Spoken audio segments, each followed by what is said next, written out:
Right. Gotcha. So let's move on to Artemis Fowl. Ricardo, did you see Artemis Fowl?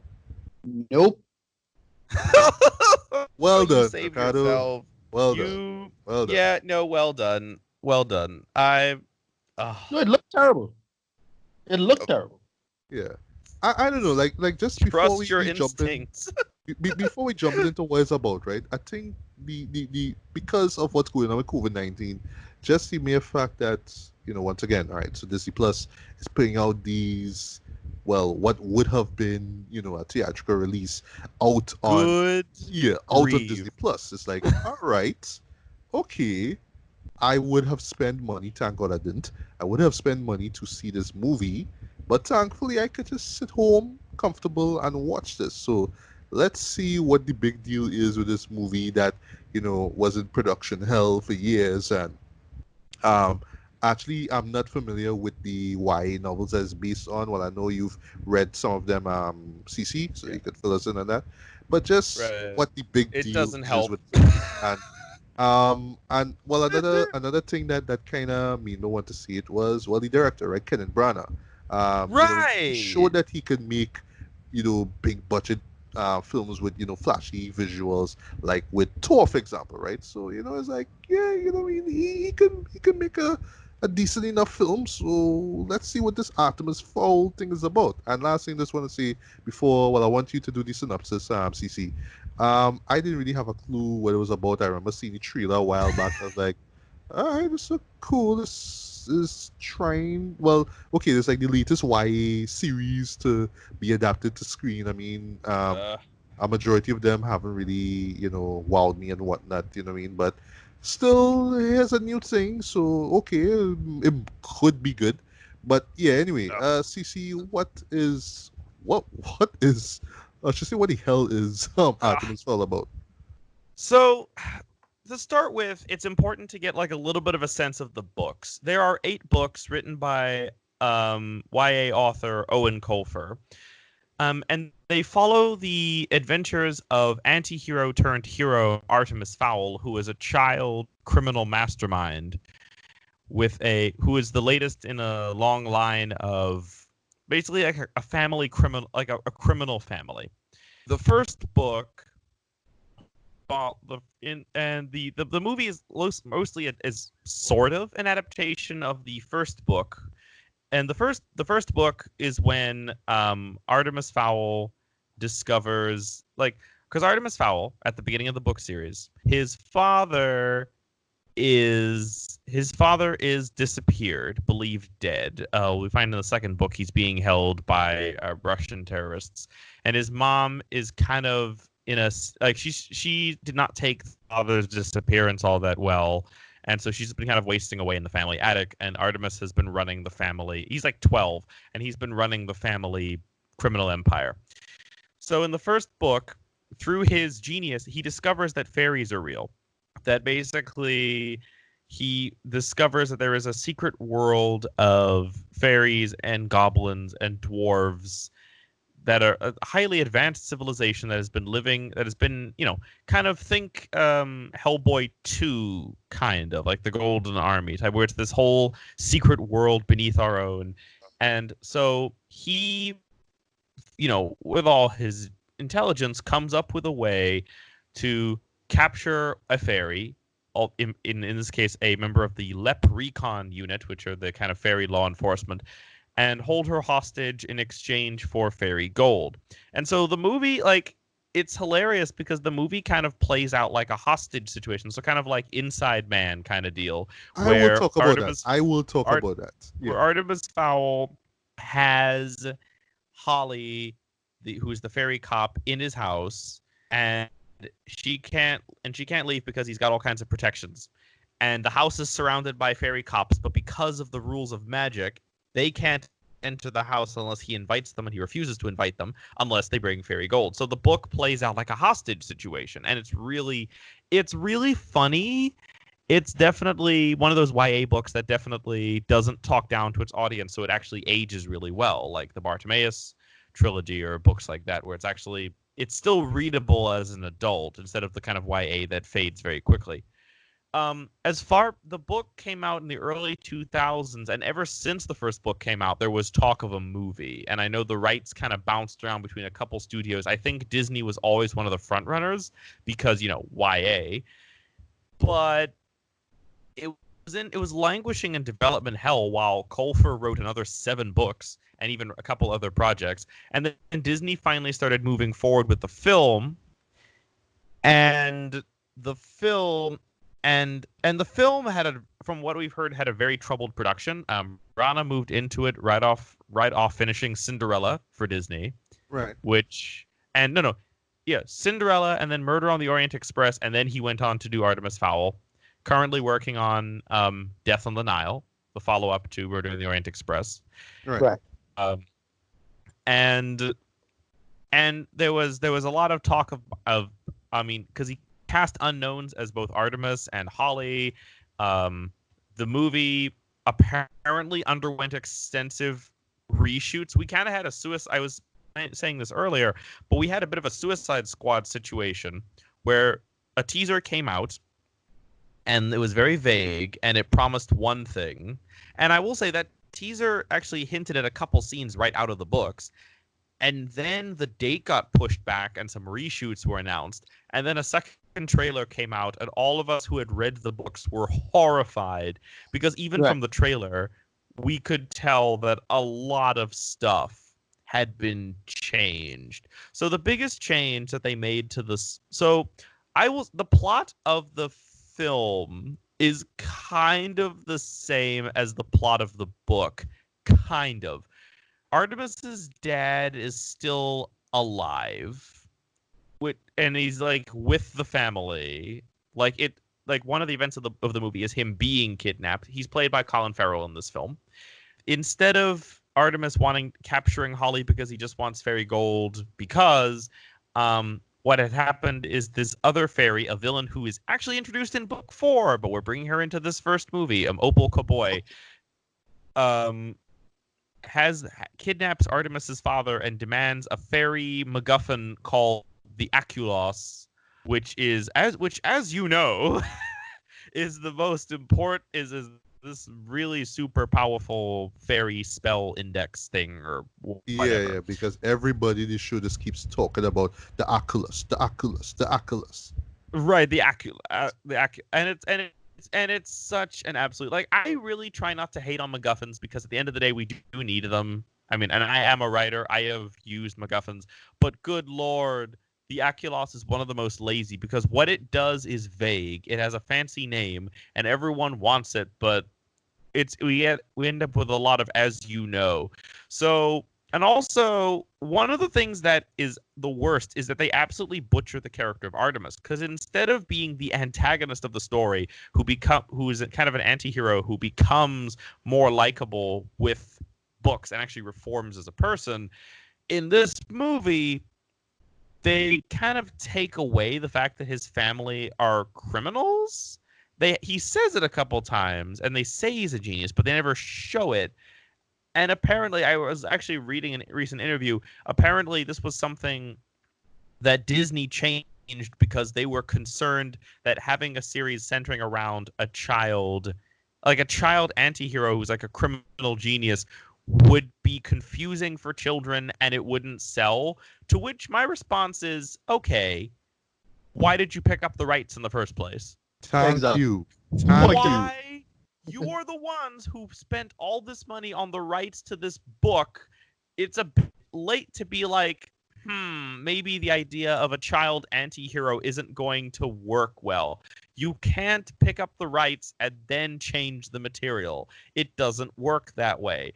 And the problem is, it doesn't work anymore. I mean, there are a lot of problems with this movie, but and we can get into those, but at its core, the plot doesn't function anymore because instead it's because all the tension of it being like this cops and criminal mind crisis, hostage situation.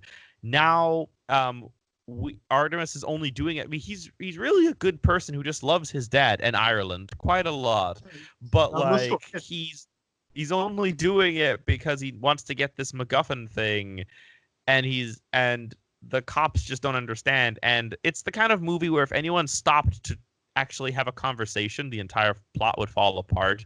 Like if he just explained to the cops, there is no reason. The movie never gives us any reason why he can't just explain to the cops, hey, my dad is being held hostage by one of your own. Like, I need this MacGuffin thing. No, it's just it is the absolute sloppiest writing. Oh, and did I mention that the number of voiceovers? Oh, I'm gonna get to that. Oh, get to that. I'm gonna get to that. Allow me. Sorry, allow me to share my thoughts, right? Because I actually want you to do the second and final, thoughts on the show, and then we'll get to it, right? Since Ricardo didn't see it. Right. So me Ricardo was the smart one. Yeah, Ricardo, you're very smart. Right. So me going in completely blind, right? Not knowing what Artemis Fowl is, if it's a person or whatever, but just me getting into the world of this, right? This has some of the worst world building in the movie, right? For one thing, man. For your film to rely on a narrator, right? In this case, it's the character of Mulch Diggums, who's played by Josh Gad, right? Who has a lot of makeup on him. One of the worst pieces of casting I have seen in a long time. I know. It's like buried within all that makeup and stuff like that. You swear he was Robert Carlyle's character. Keep forgetting his name from the Harry Potter series. Hagrid? Hagrid, yes. I don't know, when I saw him at first. He looks like Hagrid, but he's doing a Clint Eastwood voice. Well, right. Here's the thing. Yeah, he is doing a Clint Eastwood voice. He's all like, Artemis Fowl is one of the smartest men in the world. And, yeah, you really should look out for him, man. And he's so smart, right? Alone. Yeah, I'll talk about the Artemis joking off that the man does, right? But here's how I saw it, right? The way how the movie opens, right, is him pretty much being imprisoned, and he's telling the story to this officer, right? Well, we don't really see the officer, right? But he's telling the story and we're listening, right?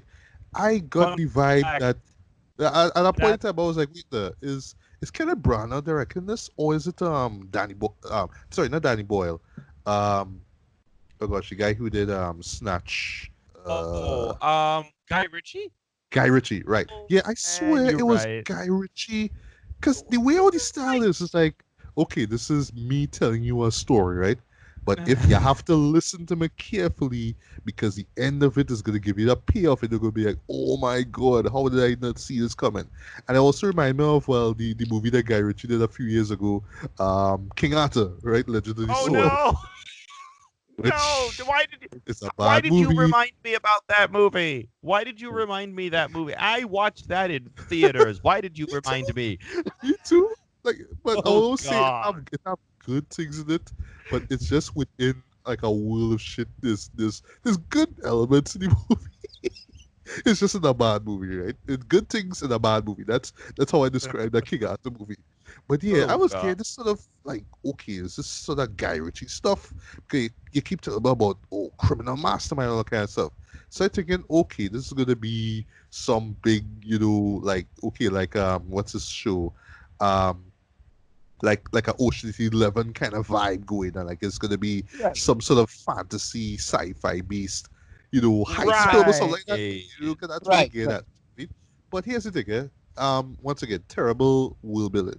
So he has to explain that, here's Artemis Fowl Sr., played by Colin Farrell, by the way, and this is his son, and the son is so smart, and he learned all these things, and he skipped grades and all that kind of stuff, right? And all that kind of shit that nobody cares about. And he surfs as well. Yeah, well, the opening of him with really title credits, you see them surfing, and they don't even get back to that. We're in the 90s again, like it's friggin' XXX. Yeah, or it's Point Break or something like. Oh God! What? Right. But anyway. So his father's kidnapped. Okay, cool. We want to know what's going on. And then afterwards is you're hearing about this Oculus thing, Oculus, this big, magical MacGuffin, right? And then afterwards, the movie just stops, just shifts focus on him, and then goes to his butler, right? Who his name is Domovai Butler, and he's played actually from a guy who was in a Guy Ritchie film, Rock and Roller, right? This will be Right. Nonzo and Anozi, right? I also remember him. He was like one of the few black men in Game of Thrones. He actually had a great arc in that. But yeah, he's a great actor. And then he was in Cinderella, which I still haven't seen. I know, sorry, but I haven't, but I will. Yeah, but I will say, as far as Cinderella goes, you don't need to. There is absolutely nothing that Brana brings to Cinderella that we haven't seen in, Yes. in any other Cinderella version. Like you really don't need to get around to it. I was wondering if it was worth it, but I heard it really And, wasn't. It's and not. The sad part, and the sad part is that it's still one of the better live action Disney movies. Yeah? Wow. Look at Yes. that. Oh my. Because at least it's just okay. I mean, when I went into Artemis Fowl, I was kind of with Cinderella expectations because at least Cinderella looked cool. It was flat, but at least it had some visual flair because Brana comes from theater, and every movie he makes, he brings this kind of theatrical flourish Yeah. to, which always helps. It's one of the things that helped Thor, but nope. Yeah. So in this case, this guy Domovoy, right? And because we reliant so much on narration, uh, if you call him Butler, he will snap you. You know what I mean? He'll break your back, or he'll break you in ways you wouldn't even imagine. And he's skilled in martial arts and blah blah blah blah blah. And I'm just supposed to just take in all this. So imagine the movie is running for like 95 minutes long, right? And you're giving me Barely. all this narration, all this info dump, and I'm supposed to take in all this, and most importantly, I'm supposed to give a shit, which I haven't, right? And then it gets worse because then the narrator has to say, "Oh, fairies are actually real, so yeah, fairies and dwarfs and goblins actually exist," and then they go into the subterranean world, which, for some weird reason, have tech in it. So you're seeing like flying ships and all kind of stuff, and I'm like, okay, so why wasn't this in the intro? Because I'm sorry, maybe I'm old school, perhaps I'm old school, right? Perhaps I'm old school. But as far as introducing characters, a whole new world, haha, right? Disney, wink, wink, get it right? I will always go back to to Lord of the Rings, the Fellowship of the Ring, how that established the world of orcs and dwarfs and elves and hobbits and all that kind of stuff. How they did that, and they also lay the threat down. They let you know, okay, it's the One Ring, and they give you a sense of how serious this all is, and then they let the story build from there. Nope, you keep telling me about Oculus and Oculus and Oculus, and while I did try to figure out, okay, what this Oculus thing is and why everybody wanna get, now you introduce a new character with Holly Short, who is this member of the Leprechaun, fairy police force, Right. and Right. her father died trying to get it or keep it safe from the bad guys, and now you're bringing this Oh whole new my character, and I'm like, okay, I need to understand who this character is now. And then on Oh top of God. all that, you throw in poor Judy Dench in this, who is Oh pretty my much like God. her delivery, right? Like the idea is that she Yeah, is, you mentioned this. yes, I did not Woo! even know that, but when I saw, Judy Dench plays the leader of, like, she plays the chief of the leprechaun, and she's doing like Irish Clint Eastwood the whole time. yeah, but what makes it even Between worse, this Like, way. yeah, like but what makes between this and Cats, is her Yeah, agent rough. just on holiday? What is I going on? know, right? Yeah. But and here's the worst part with Judy's performance, eh? She's talking like this. Holly, you need to go and do this stuff. I don't even do that. She has this low register throughout the show, and it is, well, because she's old and she's hot, so she's supposed to be the hard ass commander, but it's Judy Dench, and she's talking like this. Why? I'm like, Like, what you'd the think hell she is could do this because remember she's had experience playing M in the James Bond, like both for Brosnan and I Craig. know. So but why that not just just goes. do that? So why not channel that? But no, she's playing again. It's just going for like a bad Eastwood impression with a bad Irish accent. Yeah. So just few things just want to run through. Just few things want to run through, right? Before we get to your thoughts, Cece. And then, well, she actually gives like the best line in the movie, which is "Get the 4-leaf clover out of here." I was like, okay, right, get the 4-leaf clover because kids, right, right. But what blew my mind, right, is this whole thing. Oh yeah, and then you have this you have this moment where we're actually seeing the fairies in action because they're trying to take down some troll, and they have this thing where they have this time shield, so they're slowing down time and all that kind of stuff. And I'm there like still trying to process everything. And the visuals will even help me there because at times the visuals are okay, but oftentimes I swear I was watching like some CW DC show. Swear to Yeah. God, that was how low the bar was set as far as visuals go, right? But then things just get even worse though because now you're telling me now we have this hostage situation because Holly ends up going into the estate, sorry, of Mr. Artemis, right? I'll get to Artemis at the end, right? So now we have this God. hostage situation now, and the whole MacGuffin is still okay. The Oculus, right? And slight spoiler here, guys. Slight spoiler. I have to say this, right? Go When we ahead. waited for the Spoil first time, Artemis I Fowl. actually thought, right, that what would have made sense in the movie, but because I haven't read the books, I can't really say if it should have been like that. I thought that Mr. Man, the smartest kid in the world, would have go on this adventure with Holly and actually find this big MacGuffin. You wanna know where the MacGuffin is? Oh The MacGuffin God. is in a safe in the man's own fucking house. What? Why? Okay, you know what I didn't stop the show when I saw that. All You know, this talk about this you know big what I thing. remember? Artemis dad ended up stealing it and he just had it in a safe. So, You And know, and it last thing I just want to turns say, out and then they that is the actually had to phantom. get, they actually had to get Mulch now because he's a dwarf who is good at digging.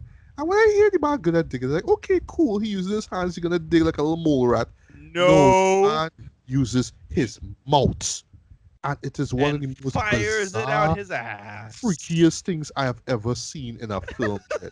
He is using his mouth basically to eat his way through the soil to get into the estate. I'm And like, then fire. kids are supposed to watch this. Kids supposed to watch this. What is It's so this? bad. But yeah, Ricardo, you were saying what point you was gonna make? No, I say the whole plot device. It was with you all along, but they actually like physically with you all along. Premise that remember the Phantom movie? He had the Oh, ring I before remember that. Mhm. that bullshit. Same thing. Yeah, boy. I'm like, See, it wow. worked for the And Phantom. so the point I'm getting at is, guys, is that all this build up, all this attempt at world building, and basically what you give him is just a hostage situation. Like I thought, okay, Artemis the Junior, right, being this criminal mastermind and whatnot, we would have get something like the Sting, right? Kids ask your parents, or Ocean's 11 kind of vibe, where it's like, okay, you have to use your smarts now to actually acquire this thing, and the thing actually in the man house. And last, I just want to say though, Artemis as a character, terrible, terrible, so flat. The guy who they got to play him, Ferdia Shaw, is so flat in this movie. There's a moment where a character, I'm not gonna say who, is close to dying, and he is like delivering lines like if he's crying. No tears come out this man's eyes. None. None. And and even like Judge God's character painting this guy as he's the smartest guy ever. He literally barely does anything in the movie. He doesn't even do anything. You don't even get an idea of how smart he is. He just reacts. He reacts to things, and that's supposed to make me feel like, oh, he's the smartest guy ever. And they try to paint it like, oh, well, all this setup with me in the jail, but this is really what it led up to. And it's just like, wait, really? Nothing about that tells me that he's smart, and nothing about that tells me that I should care about this character. So yeah, flat, lifeless character, fail attempt at world building, a bunch of stuff being shoved down your throat for 95 minutes. Yeah, this was an absolute waste of time.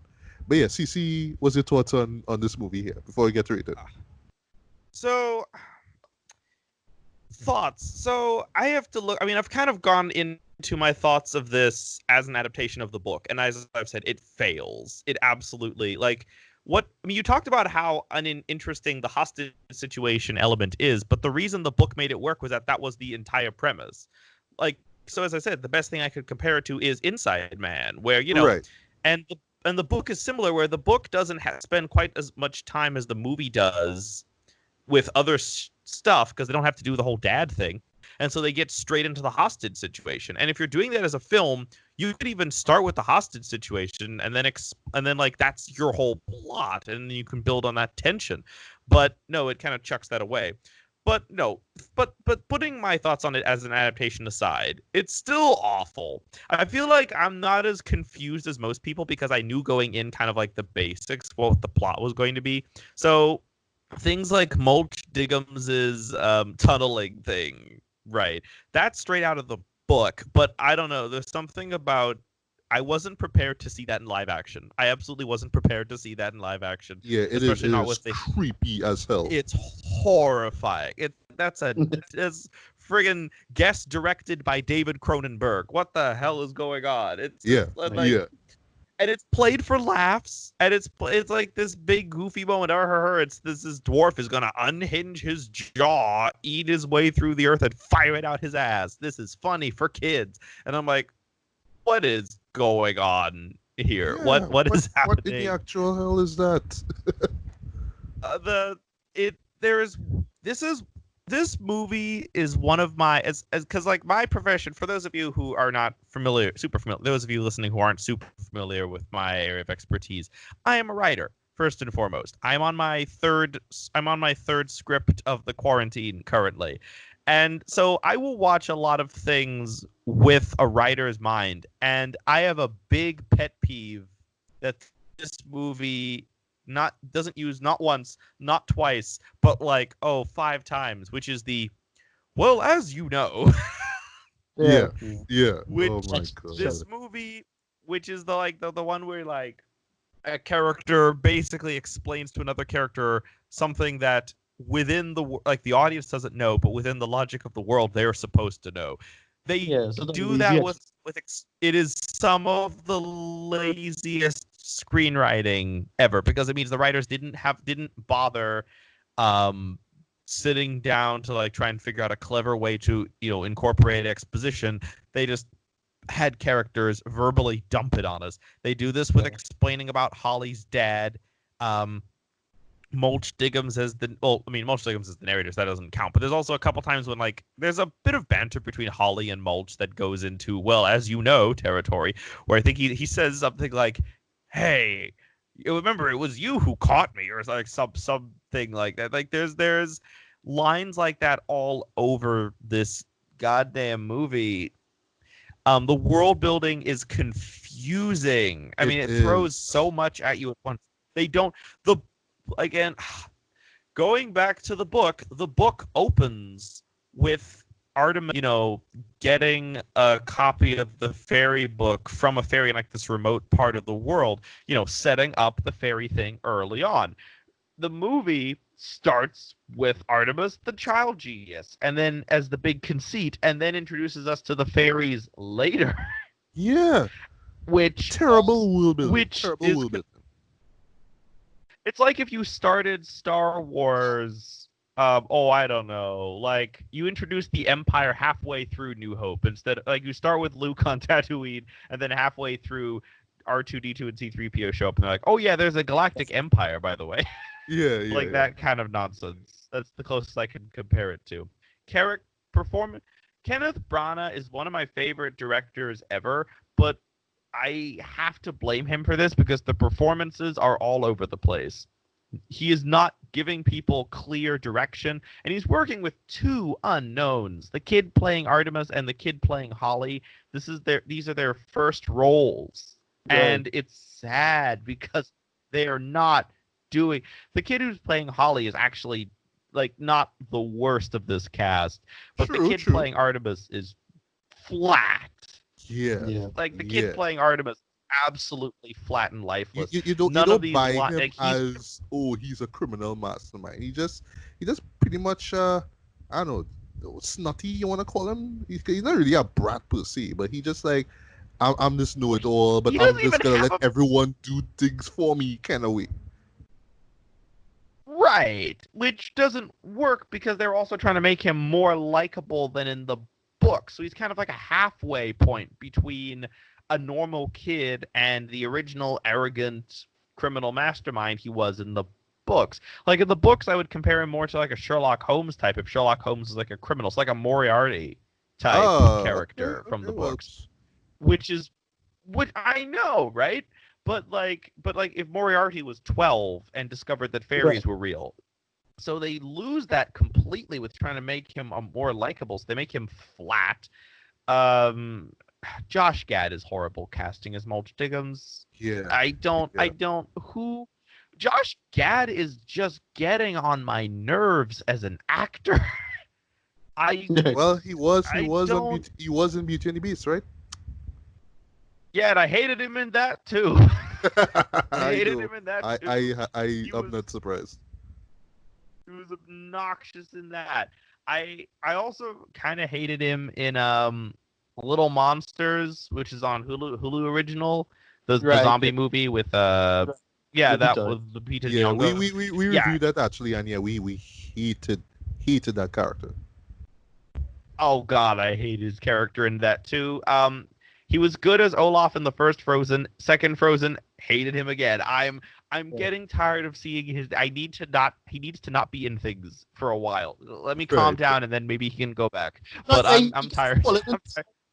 He fall into Jack Black territory, but even worse, like faster.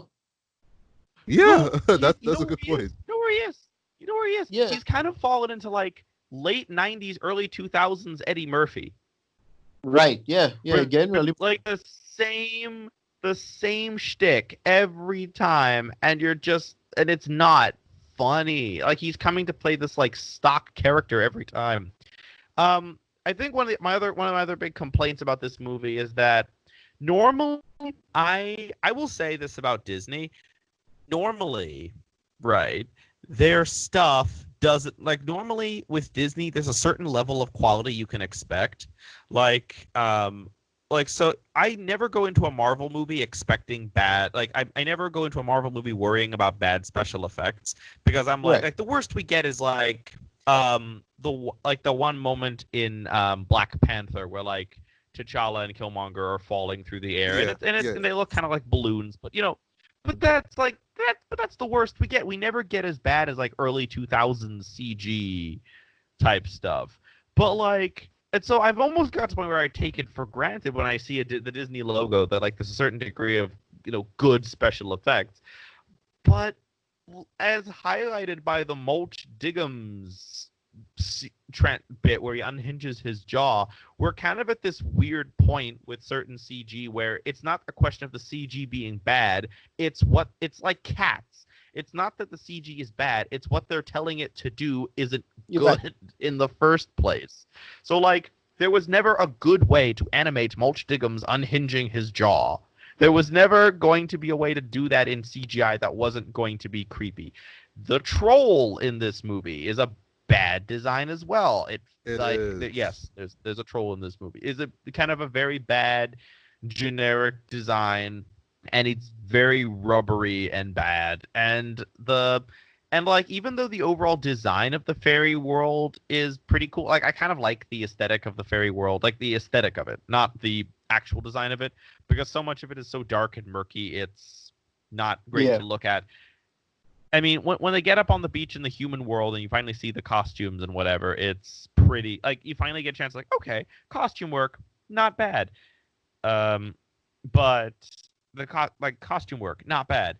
But for the most part, most of the designs in this movie are either flat or ugly for just about everything. And for a man, and again, I really I went into this with maybe higher expectations than I should have because it's Branagh. Like the man's directorial debut was Henry V. That was his first. Even Scorsese and Spike Lee's directorial debuts were like rough. Branagh started with Henry V. I think I'm forgiven for kind of holding the man to high expectations, but no, this was an absolute letdown. Also, Judy Dench's voice. We talked about this, but Judy Dench's voice is so comically bad. I don't know. Again, it's a question of I don't know what direction she was being given. I don't know what Branagh was telling her to do, but whatever it was needed to be discussed again. You also pointed out that there's the whole narrator problem with like Mulch Diggums explaining the movie. It kind of reminds me of Big Trouble in Little China, a great movie by the way, but there's that unnecessary opening which apparently Carpenter added because the studio was like, this movie is too confusing. You need to have a guy at the beginning explain things.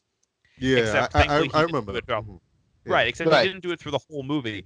And the Mulch Diggums framing device feels very similar. Like apparently, like it feels like this movie had a test screening and someone said it's too confusing for kids. And so we added Mulch Diggums explaining everything the whole time, which is worse because you also have to take into account that you also get the whole deal where Artemis is also reading his dad's book on his dad's journal, which is another plot point. And so we end up with two narrators. We have Mulch Diggums explaining a story in which Artemis Fowl is reading a book, and so we're also getting the dad narrating the stuff happening in the book, and it's like, why do we need two narrators? Also, I heard a rumor that the dad was added in reshoots, and nothing makes more sense. Like, okay, if you look at all of Colin Farrell's scenes, I could completely believe that those were all added in reshoots. Yeah, I believe that he did his stuff in like about 3 days. I think so. Yep. Yeah, I heard that too. Oh god, it's a disaster. I saw early reviews saying this is one of the worst YA films in a long time, and I was skeptical. I mean, I didn't think it was going to be great after that second trailer, but one of the worst YA ever. I mean, y'all saw Twilight Breaking Dawn, right? Like that's a very low. That's a very low bar. I mean, y'all saw Harry Potter 5. The YA bar is very, very low. But then I saw this and was like, no, yeah, you're right. I haven't seen a movie this bad in a long time. Well, me, just like I say, just to get to return, I went in completely blind. I just wanted to see what the big deal is, what this Artemis Fowl thing is about. And yeah, it's probably what it is. Probably it is one of the worst movies I've seen in 2020. Best believe this could be in top 5 for sure. So rating wise, this gets a 1 out of 5. Of course, it sucked. I imagine if you were a fan of the books themselves, you would just hate every second of this. For somebody like me going in, not knowing anything about the world, you'll be confused as all hell, just trying to make sense of everything.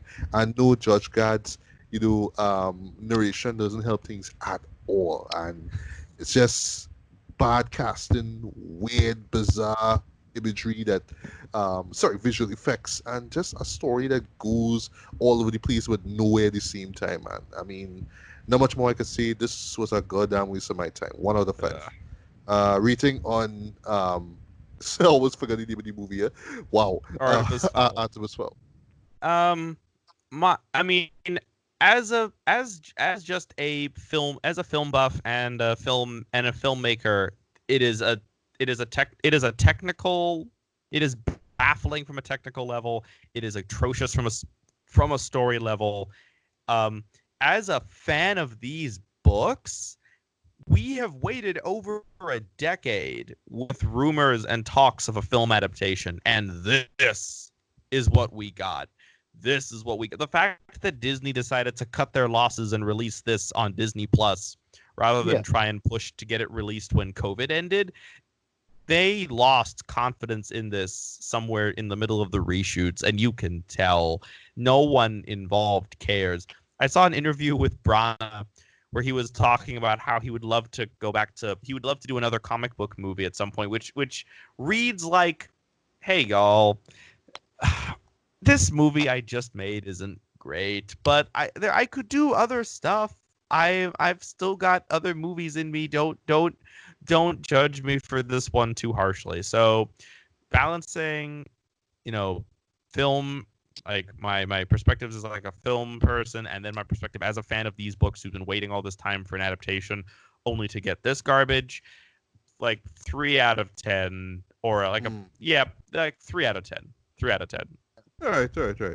So yeah, Ricardo, you are the luckiest one in this review here. I kind of want to see the whole digging scene now. That's see how insane this is. It's been making the rounds on Twitter. The clip okay, I was making wondering the if rounds on somebody Twitter. actually posted it online as yet. But yeah, it's if there's one thing you need to see in that movie, Ricardo, it's that. It is wow. Whew.